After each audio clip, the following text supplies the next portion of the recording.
Ang Vishnu Society.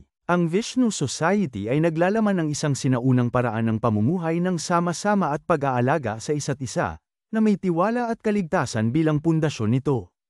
Ang Vishnu Society ay kusang lumitaw 9,000 taon na ang nakalipas sa Sri Lanka, na nakasentro sa paligid ng isang taong may laman at dugo na tinawag ang kanyang sarili na Vishnu. Sa Sanskrit, ang Vishnu ay nangangahulugang, iyong sarili, individual, o nag-iisa. Ang taong ito ay tunay at hindi bulag na sumunod sa mga pamantayang ipinataw sa kanya, na umaakit sa mga tao na hindi rin nasisiyahan sa kanilang kalagayan sa pamumuhay noong panahong iyon. Hindi sinasadya, siya ang naging pinuno ng grupong ito. Si Vishnu ay bumuo ng mga diskarte upang matulungan ang kanyang mga tagasunod na mabuhay sa gubat, kabilang ang mga pamamaraan para sa agrikultura, pagtatanggol sa sarili, at pangkalahatang mga tuntunin ng pamumuhay. Ang isa sa mga diskarteng ito ay ang Penchak Silat, isang martial art na batay sa pag-uugali ng mga ligaw na hayop, na nagtatampok ng mga estilo tulad ng tigre, unggoy, at agila. Ipinakilala rin niya ang Concha Baton, isang pamamaraan upang pasiglahin ang kakayahan ng katawan sa pagpapagaling sa sarili sa pamamagitan ng mga diskarte sa paghinga, kaalaman sa Javanese pressure point, at herbal na gamot. Sa pamamagitan ng pagtatatag ng mga alituntunin na nagtataguyod ng tiwala at kaligtasan, ang mga miyembro ng lipunan ay malayang nakaunlad.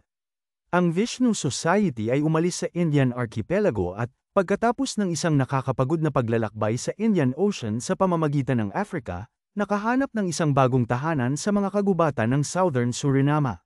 Ngayon, ang Guru Besar, pinuno, tagapagmana, ay namumuno sa lipunan na may parehong mga patakaran ng kaligtasan at suporta na binuo ni Vishnu.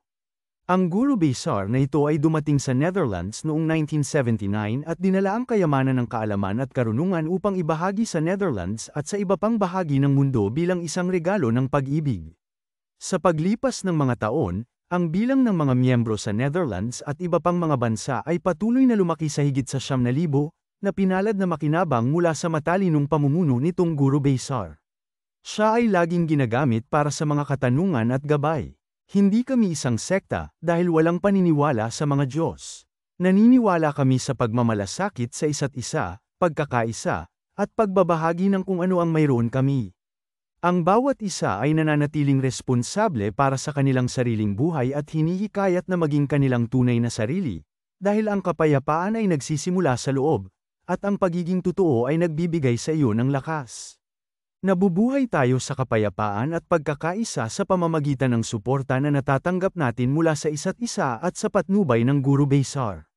Namumuhay tayo sa kapayapaan at pagkakaisa dahil sa suportang natatanggap natin mula sa isa't isa at sa patnubay ng Guru Besar. Nagtataka ka ba? Gusto mo ba ng karagdagang impormasyon o maging miyembro? Mag-email sa amin, miles_gabion12@yahoo.com o tumawag +63 9750356719. Bisitahin ang vishnu.nl o panoorin ang aming mga video sa YouTube. Malugod na tinatanggap ang mga donasyon upang makapagtatag tayo ng isang Vishnu House kung saan tayo magkikita.